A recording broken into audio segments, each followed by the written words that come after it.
ہدایت کی فضائیں یہ ہوائیں، قول خدا کی قول نبی کی یہ صدائیں۔ مزید نئے بیانات سننے کے لیے چینل راہ ہدایت بیان کو ضرور سبسکرائب کریں۔ ان کے جمع ہونے سے ہم کو کوئی نقصان نہیں۔ مشرکین ہمارے بارے میں کہیں یہ نہ سمجھے کہ مسلمان بظاہر جمع نظر آ رہے ہیں لیکن آپس میں ہٹے ہوئے۔ اس لیے اجتماعیت، حضرت کہتے ہیں اجتماعیت بہت ضروری ہے اللہ کی غیبی مددوں اور نصرتوں کے اترنے کے لیے۔ اجتماعیت کس کو کہتے ہیں؟ اجتماعیت ساتھ چلنے کو، ساتھ کھانے کو، ساتھ بیٹھنے کو، اس کو اجتماعیت نہیں کہتے۔ اجسام مل گئے، یہ اجتماعیت نہیں۔ اجتماعیت یہ ہے کہ جو بات نظام الدین مرکز سے کہی گئی اطاعت، بس اس پر سب جمع ہو جائے، جو بتایا گیا اس پہ جمع ہو جائے، جو بتایا گیا اس پر جمع ہو جائیں۔ ایک علاقے والوں نے نافرمانی کی، ایک علاقے والوں نے، اس لیے حضرت کہتے ہیں کہ ایسا نہیں ہے کہ کسی علاقے کا کام مختلف ہوگا، کسی علاقے کا کام اور مختلف ہوگا، کسی علاقے کا کام اور کہیں مختلف ہوگا، ایسا نہیں ہے۔ ابھی تو پوری دنیا کے لیے دستور تیار ہوا ہے، اور کئی مرتبہ سے کام کا دستور نظام الدین مرکز میں جو اہم مجلس ہوتی ہے پیر کے دن مغرب بعد کی، اس مجلس میں پورا 1.5 گھنٹہ مولانا یوسف صاحب دامت برکاتہم وہ پورا دستور سناتے ہیں، پورا دستور سناتے ہیں۔ اور سنانے کے بعد آخر میں جملہ کہا، یہ پوری دنیا کے لیے یہ اصول ہے، دستور ہے، دستور۔ لوگ کہتے ہیں ہمارے ہاں اصول ہے، قانون نہیں ہے۔ میں کہتا ہوں قانون ہے، اصول نہیں سنایا جا رہا ہے، اب قانون سنایا جا رہا ہے، دستور بول کر سنایا جا رہا ہے، کام کا دستور۔ اصول کی پابندی وہ لوگ نہیں کریں گے جو آزادی چاہتے ہیں، جو کیا چاہتے ہیں؟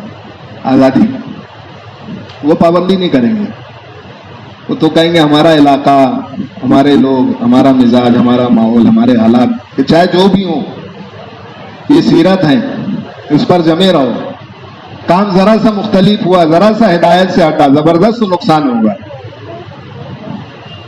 زبردست نقصان ہوگا۔ ایک علاقے کا کام اللہ کے نبی صلی اللہ علیہ وسلم نے جبل رومات پر کھڑا کر دیا، یہ 50 آدمی ہے، یہاں سے ہٹنا نہیں ہے۔ علاقائی امیر، اس کی اطاعت، لوگ کہتے ہیں نا علاقائی امیر کی اطاعت، تو علاقائی امیر جو تھا اس نے اپنی طرف سے کوئی بات نہیں کہی تھی، اس کا کوئی اصول تھا، اس کی کوئی بات تھی، اس کا کوئی تجربہ تھا، اس کی کوئی اپنی عقل تھی، اس کی اپنی کوئی سوچ تھی، اس نے تو وہ کیا جو ہدایت دی گئی تھی،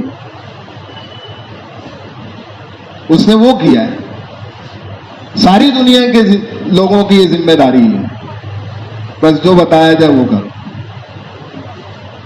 یہ مزاج ہے دعوت کا۔ تو ہٹے، وہ تھوڑے لوگ ہٹے، بس 50 میں سے 15 یا 20 لوگ اتر گئے، وہاں سے اتر گئے۔ اس لیے کہتے ہیں حضرت کہ اس وقت تک جو پچھلی ہدایت دی گئی ہے اس کو کرتے رہو، چلتے رہو، جب تک کوئی نئی ہدایت سامنے نہ آ جائے۔ لوگوں نے کہا یہ تو جو کہا گیا تھا کرنے کو، اب وہ موقع ختم ہو گیا، اس لیے ہم اب موقع ہے مال غنیمت جمع کرنے کا، اس لیے نیچے اتر جاؤ، اب وہ موقع ختم کہ نہیں، ہدایت جب تک کہ نہیں کہا گیا وہیں رہو، نیچے نہیں اترنا۔ سارا میدان باطل کے ہاتھ میں چلا گیا۔ کس کے ہاتھ میں گیا؟ باطل کے ہاتھ میں سارا میدان۔ 70 بڑے بڑے صحابہ شہید ہوئے، خود اللہ کے نبی حضور پاک صلی اللہ علیہ وسلم کے دندان مبارک شہید ہوئے۔ ایک ذرا سی بے اصولی کام جو کہا گیا اس پر سے ہٹا۔ علاقائی امیر بھی اس کا تابع ہے، جو بتایا گیا اس کا ہے نہیں بھئی چلو کر لو، اپنے بڑوں کو کیا پتا، کیا معلوم، اپنے بڑوں کو کیا خبر۔ ایک صاحب کہنے لگے کہ ہمارے علاقے کے حالات نظامی الدین والوں کو کیا معلوم۔ لو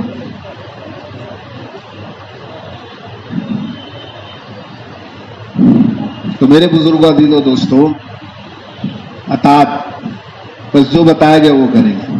تو بہرحال دعوت کے بغیر استقامت نہیں ہے۔ جزوی دین کلی دین میں تبدیل ہوگا، کلی دین، مکمل دین وجود میں آئے۔ ادخلوا فی السلم کافہ کا مطالبہ ہے۔ ورنہ امت جتنے دین پر چلے گی اتنے فیصد اللہ کی مدد کے انتظار میں ہوگی. لوگ یہ سمجھتے ہیں 30% دین پر چلو، کم سے کم 3% تو کام ہو جائے گا. 50% چلے 50% کام ہو جائے گا. جتنا ہے اتنے میں ہمارا کام بن جائے گا. کہ نہیں، ناقص دین ہے، ناقص.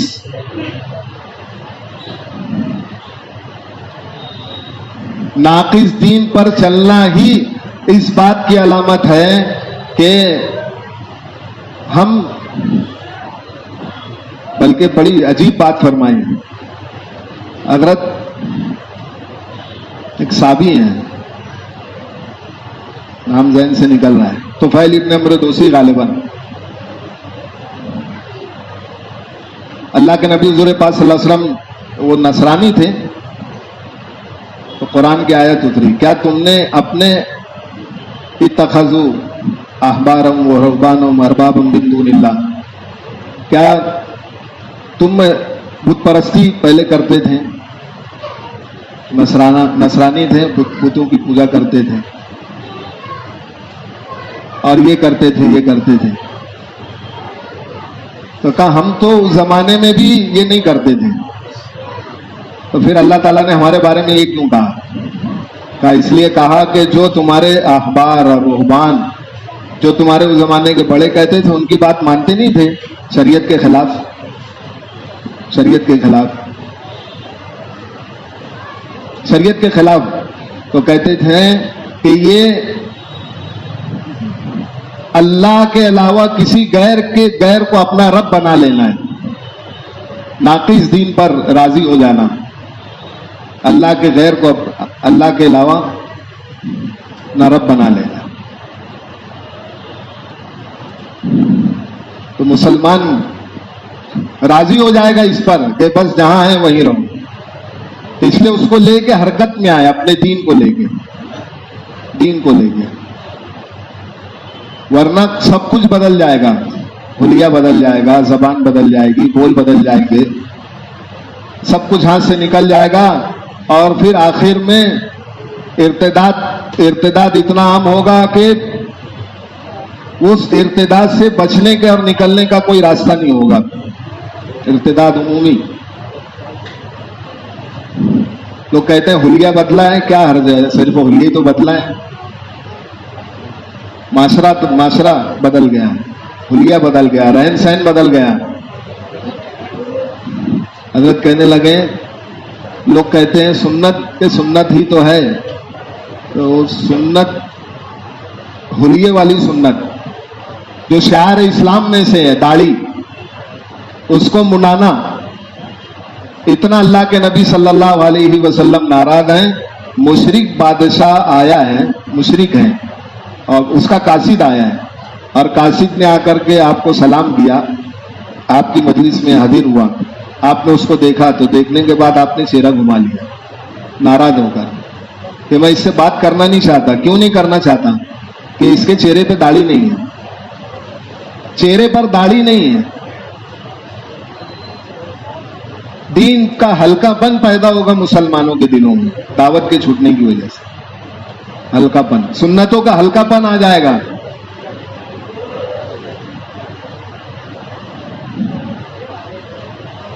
علماء نے لکھا ہے کہ جب حاجی حج کرنے کے لیے جاتا ہے اور جا کر حضور پاک صلی اللہ علیہ وسلم کے روضے پر سلام کے لیے حاضر ہوتا ہے، اس کے چہرے پر اگر داڑھی نہ ہو تو آپ صلی اللہ علیہ وسلم اس کو جواب نہیں دیتے اور اپنا چہرہ گھما لیتے ہیں. وہ حاضر ہوئے سلام کے لیے. نہ دشمنوں کا چہرہ لے کر آیا ہمارے سامنے، دشمنوں کا چہرہ لے کر آیا. کہتے ہیں لوگ کہ ایمان اندر میں ہو، بس اندر میں ہے، باہر چاہے جیسا بھی ہو، کیا حرج ہے؟ حلیے کی کوئی قیمت نہیں. یہاں تو یہ عبادت میں کئی مثالیں ملیں گی.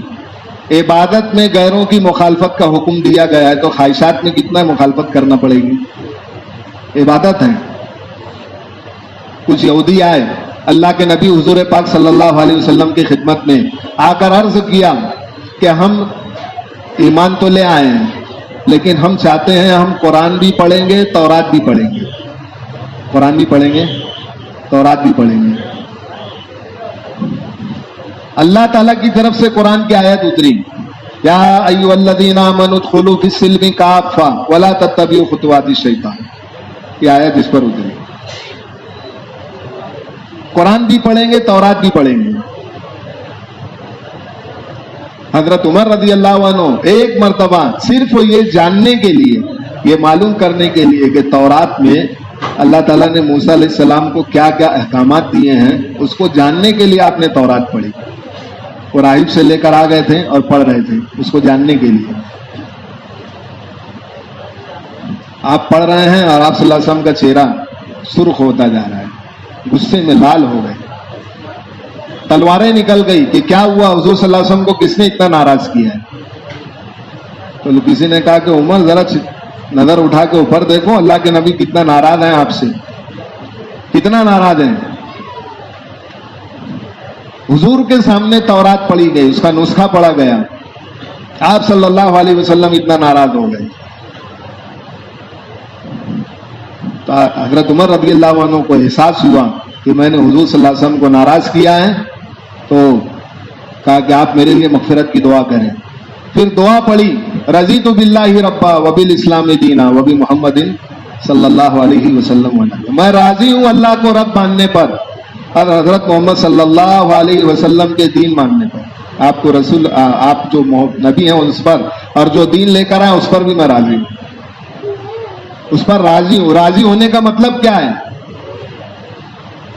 راضی ہونے کا کیا مطلب ہے؟ کہ راضی ہونا یہ ہے کہ اب اس کو چھوڑ کر کہیں نہیں جائیں گے، اس کو چھوڑیں گے نہیں، اس پر ہم راضی ہیں، اب ہم کہیں نہیں جائیں گے۔ تو تورات پڑھ رہے ہیں، آپ صلی اللہ علیہ وسلم ناراض ہو گئے۔ یہودی اس زمانے میں موسیٰ علیہ السلام کی قوم کو اللہ تعالیٰ نے نجات دی، اور حضرت نوح علیہ السلام کی کشتی اسی دن پہاڑ پر لگی، طوفان سے ہٹ کر کنارے پہاڑ پہ لگی اور طوفان تھما۔ تو خوشی میں اس دن کو، عاشورے کا جو روزہ ہے، خوشی کے طور پر اس روزے کو رکھا کرتے تھے۔ روزہ عبادت ہے، روزہ عبادت ہے، عبادت میں مخالفت کا حکم اتنا ہے کہ آپ صلی اللہ علیہ وسلم نے کہا کہ نہیں، اس سے زیادہ ہم حقدار ہیں کہ ہم بھی خوشی منائیں کہ اللہ تعالیٰ نے ان کو، ہمارے نبی اور ان کے ماننے والوں کو نجات دی ہے، موسیٰ علیہ السلام، تو ان کو نجات ملی ہے، ہمارے بھائی ہیں، کہ ہم بھی خوشی منائیں۔ لیکن کیا کریں گے کہ ان کی مخالفت کریں گے، مخالفت کا حکم دیا گیا ہے، مخالفت۔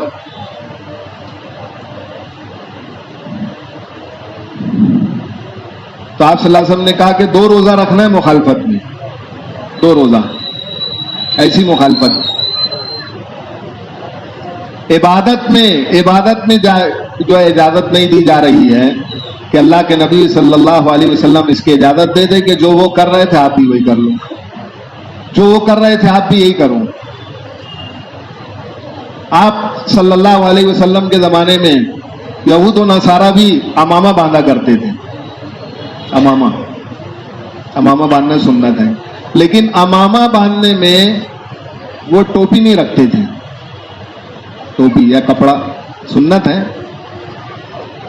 تو اللہ کے نبی صلی اللہ علیہ وسلم نے فرمایا کہ امامہ باندھنا سنت ہے، لیکن کہ اس کے نیچے ٹوپی بھی پہنے، کپڑا رکھ لیں، ٹوپی پہن لیں۔ کیوں؟ کہ اس میں یہود و نصارہ کے طریقوں کی مخالفت ہو جائے گی۔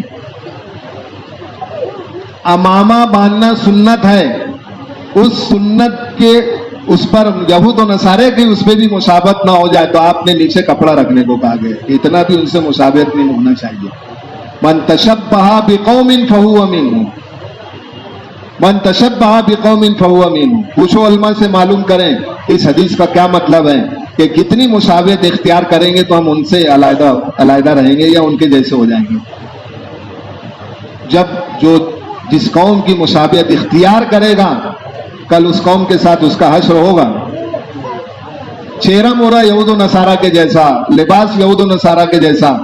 حضرت جی مولانا یوسف صاحب رحمۃ اللہ علیہ فرمایا کرتے تھے کہ جو قوم لوگوں کا خون چوسنے والی اور لوگوں کو مال ظلم و ستم سے حاصل کرنے والی، لوگوں کا مال لوٹنے والی، ظلم کرنے والی، اور دنیا میں بے حیائی کا جو امام بنی ہوئی ہے، دنیا میں جو ننگا ناچ کرنے والی قومیں ہیں، ہم کو ان کا طریقہ اچھا لگتا ہے، ان کا طریقہ ہم کو پسند ہے۔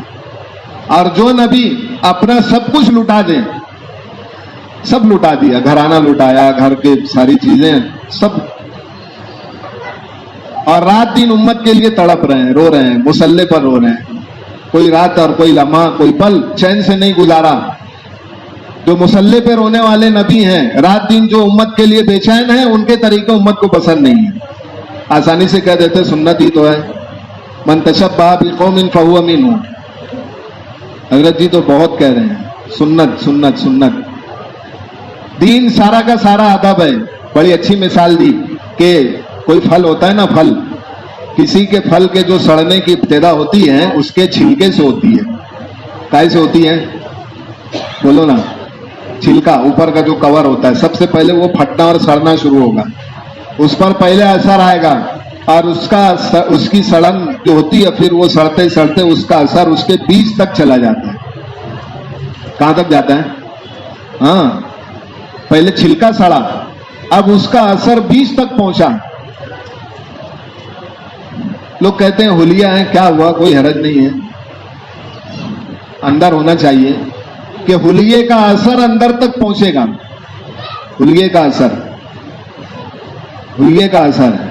پینٹ شرٹ، حضرت تو ابھی دیکھو اکثر جب مسافہ ہوتا ہے نا جماعتوں کا، تو کسی نوجوان کو، کسی آدمی کو دیکھ لیتے ہیں پینٹ شرٹ والا ہو تو اس سے مسافہ کر کے اپنے پاس بٹھا لیتے ہیں، پورا مسافہ ہونے تک اس کو اپنے پاس بٹھاتے ہیں، مسافہ ادھر ہو رہا ہے اس کی پرواہ نہیں ہے، اس سے بات ہو رہی ہے، مسافہ کرتے جا رہا، آ رہے لوگ مسافہ کر رہے اور ادھر بات ہو رہی ہے، بٹھا لیتے ہیں اس کو۔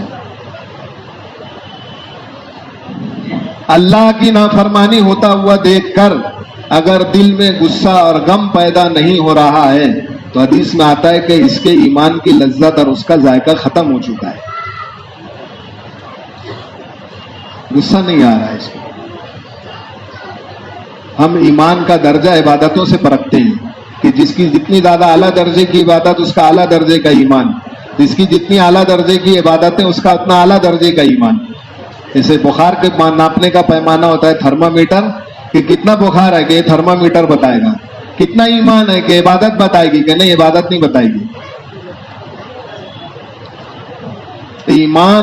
ایمان کو کے درجے کو کون کیا چیز ثابت کرے گی، ظاہر کرے گی؟ کہ وہ دعوت ہے،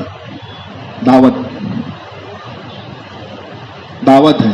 اس لیے ایک حدیث میں 3 علامتیں بیان کی گئی، درجہ بتایا گیا ایمان کا درجہ۔ من رأى منکرا فلیغیرہ بیدہ فإن لم یستطع فبلسانہ وإن لم یستطع فبقلبہ ذلک ضعف الایمان۔ من رأى منکرا فلیغیرہ بیدہ، سب سے پہلا درجہ ایمان کا یہ بتایا گیا۔ عبادت درجہ نہیں بتائے گی ایمان کا، کتنا درجے کا ایمان ہے آپ کے پاس، عبادت بتائے گی۔ اس زمانے کے منافقین بھی 9 وقتوں کی نماز پڑھتے تھے، منافقین، یہ ثابت کرنے کے لیے ہم مسلمان ہیں۔ ایمان نہیں بتائے گی، اتنا نمازیں اور عبادتیں نہیں بتائے گی آپ کے پاس کتنے درجے کا ایمان ہے۔ منافقین بھی شامل ہوتے تھے، یہ ثابت کرنے کے لیے ہم بھی آپ نمازی ہیں، ہم بھی ایمان والے ہیں۔ اور دعوت میں پیچھے ہو جاتے تھے، دعوت میں کہاں رہتے تھے؟ بولو نا، ہاں پیچھے۔ اس لیے پوری سیرت میں یہ بات ملے گی کہ منافقین انکار نہیں کرتے تھے، آزار کرتے تھے۔ دعوت میں کیا کرتے تھے؟ آزار، یہ عذر ہے، یہ عذر ہے، یہ عذر ہے۔ ڈرنا چاہیے جو آزار پیش کرتے ہیں لوگ، بہت ڈرنا چاہیے۔ یہ عذر ہے اس لیے ابھی نہیں جائیں گے، یہ عذر ہے اس لیے ابھی نہیں جائیں گے۔ وہاں تو منافقین کا کام تھا، آزار پیش کرتے تھے۔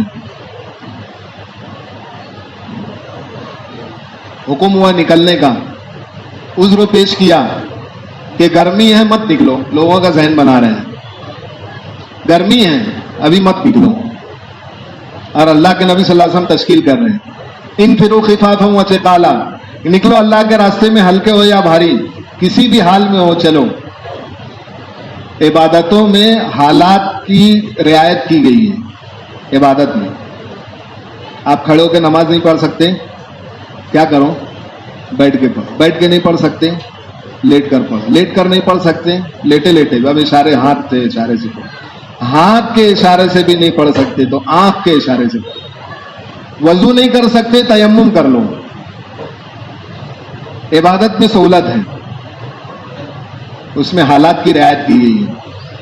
لیکن دعوت میں رعایت ہے کہ نہیں رعایت نہیں. نکلو ہر حال میں. یہاں کہا گیا ہر حال میں نکلو. سب کو نکالا ہے. تو اس زمانے میں منافقین عذر پیش کر رہے ہیں. آزاد لوگ جھوٹا عذر پیش کر کے رکتے تھے. گرمی ہے مت نکلو، موسم ایسا ہے مت نکلو. اس لیے جو جماعتیں حالات اور موسم کی رعایت کر کے چلتی ہیں نا، جو ساتھی ہے جو جماعت، وہ پکتی نہیں ہے، پختہ نہیں بنتی، تربیت نہیں ہوگی. حالات سے گزرے بغیر تربیت ممکن نہیں ہے.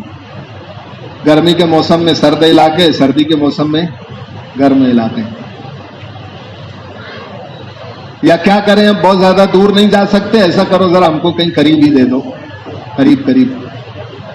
اللہ کے نبی حضور پاک صلی اللہ علیہ وسلم نے کھڑے ہو کے خطبہ دیا اور کہا کہ دیکھو، تم بنی اسرائیل کی طریقے سے کی طرح مخالفت مت کرنا کہ ان کو جب دور بھیجنے کو کہا جاتا تھا تو سستی دکھاتے تھے، اور قریب جانے کو کہا جاتا تھا تو فوراً تیار ہو جاتے تھے.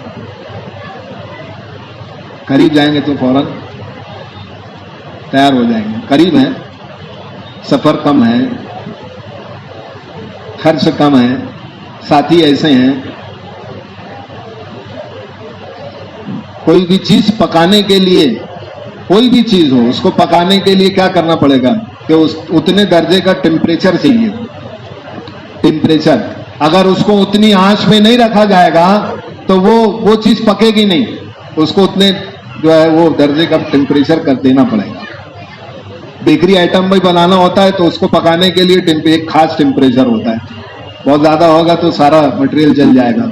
مٹھائی جو بنتی ہے نا، مٹھائی، اس کو بھی پکانے کے لیے ایک درجے کا ایک ٹیمپریچر ہوتا ہے مستقل، اس کو اتنا دیا جاتا ہے، اس میں وہ بنتا ہے. کھانا پکانے کے لیے مستقل اس کا ایک کم زیادہ ٹیمپریچر جو آنچ ہوتی ہے اس کو کم زیادہ کرنا پڑتا ہے، اس کے بغیر پکے گی نہیں.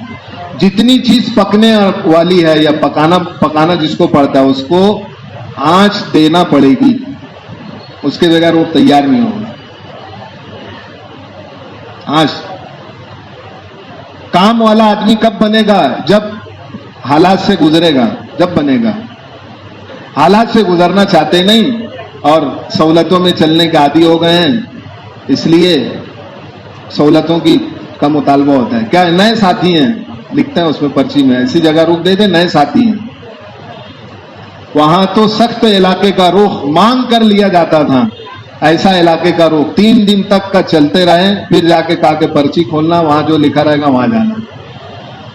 یہاں تو پہلے رخ لیا جائے گا، پھر اس رخ کی دعوت چلے گی، پھر ریزرویشن ہوگا، پھر جماعت بنے گی. تو بھائی ماشاء اللہ فلاں جگہ جماعت جا رہی تھی. جماعت کشمیر کے نام پہ بغیر تشکیل کے جماعت بن جائے گی. کوئی بنجر علاقہ آ گیا، تقاضا رخ آ گیا، تو پھر کب وہ جماعت ضائع ہو جائے گی، کیونکہ وہ تو میرے مزاج کا رخ نہیں تھا. بنجر علاقہ ہے. ایسے علاقے چن کر چھانٹ کر وہاں جماعتیں جانی چاہیے. ارتداد کے علاقوں میں خروج کی 3 بنیادیں ہیں. ہمارا خروج بھی سیرت پر ہو، صرف وہ نکلنا نہیں ہے، نکلنا بھی 3 بنیادوں کے ساتھ ہے. آپ صلی اللہ علیہ وسلم کے زمانے میں جو ایک خروج ہوتا تھا، ایک پہلا جو بنیاد تھی وہ امت کو ارتداد سے روکنے کے لیے تھا. خروج وہ نکالا جاتا تھا، سب کو نکلو.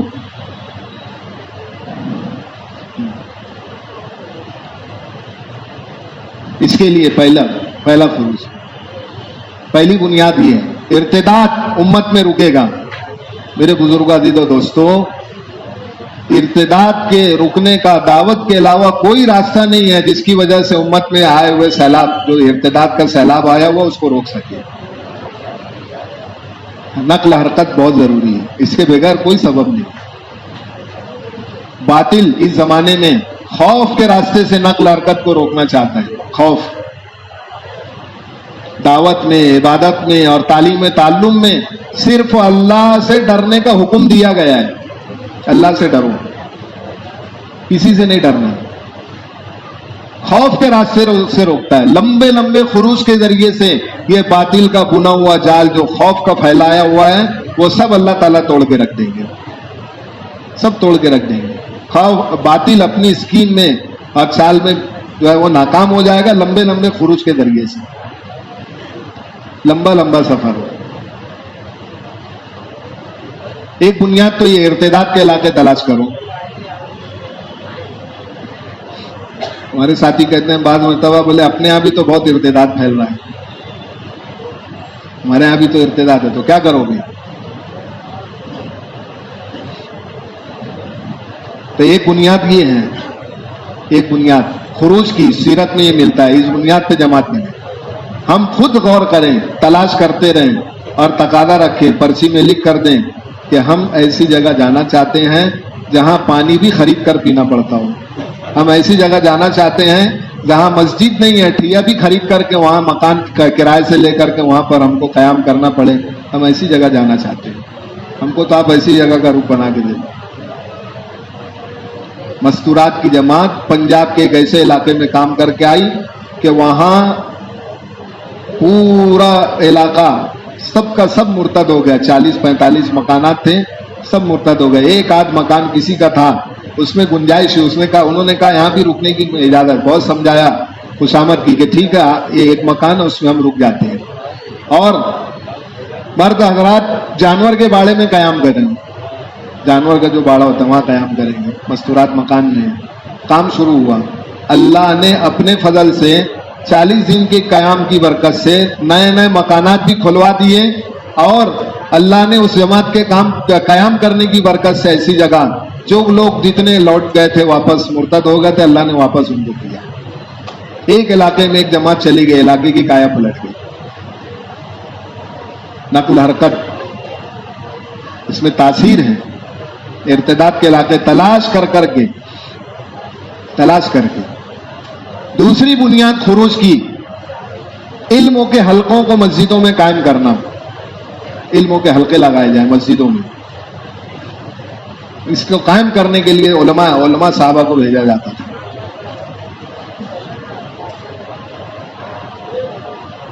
ایک بنیاد یہ علموں کے حلقوں کو قائم کرنے کے لیے. اور تیسری بنیاد جو لوگ اب مسلمان ہو چکے ہیں ان کو اپنے اسلام پر باقی رکھنے جمانے کے لیے کچھ ایسے افراد جائیں، ان کی جو دلجوئی بھی کریں، رہبری بھی کریں، رہنمائی بھی کریں، ان کو اسلام پر باقی رکھ سکیں. یہ تیسرے قسم خروج کی یہ تھی، جس کو کہتے ہیں مقامی کام جمانے کے لیے. ایسے علاقوں میں جائیں. ہمارا تو ایسی مسجدوں میں جی زیادہ لگے جہاں عملہ زیادہ ہو، ساتھ دینے والے زیادہ ہوں. کہ امیر صاحب کتنے دن کا قیام ہے؟ کہ 1-2 دن کا ہے. ہاں تو ایک چلہ بھی ہو جائے تو بہت ہے، اچھا ہے، جی لگ رہا ہے، طبیعت ہو رہی ہے، لوگ ساتھ دے رہے ہیں، دعوتیں ہو رہی ہیں. اور جہاں ایسی کوئی مسجد مل گئی وہاں جی نہیں لگتا، طبیعت اکھڑتی ہے. تو خروج کی 3 سیرت میں ملتا ہے. 3 بنیادوں پر خروج ہونا چاہیے. اب یہ دیکھو ہمارا خروج کس پر ہو رہا ہے؟ تو بنیادوں سے ہٹا ہوا تو نہیں ہے. اگر اس سے ہٹا ہوا ہے تو وہ خروج نہیں ہے. پھر یہ ہوگا کہ تفریح ہوگی، گھومنا پھرنا ہوگا، ہم مزاج ہم خیال پرانے اٹھ کے چلے گئے ایک ساتھ. امت بیچاری جو نئے لوگ ہیں وہ رہ گئے. تو میرے بزرگوں، عزیزوں، دوستوں، حلیہ جو ہے نا، حلیہ بہت بنیادی چیز ہے.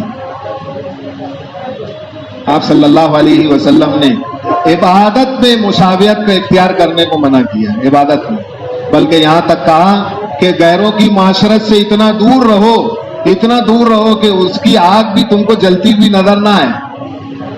آگ چولہا پکڑا ہو یا کوئی اور سردی کے بچاؤ کے لیے آگ جلائی جاتی ہے تو اتنا دور ان کی معاشرت سے رہو کہ ان کی آگ بھی تم کو نظر نہ آئے. ان کی معاشرت سے دور رہو. آج یہود و نصارہ کا معاشرہ ہمارا معاشرے پر غالب آ گیا. ان کا رہن سہن ہمارے معاشرت پر غالب آ گیا. ان کی شادیاں غالب آ گئے. بہت ڈرنے کی بات ہے.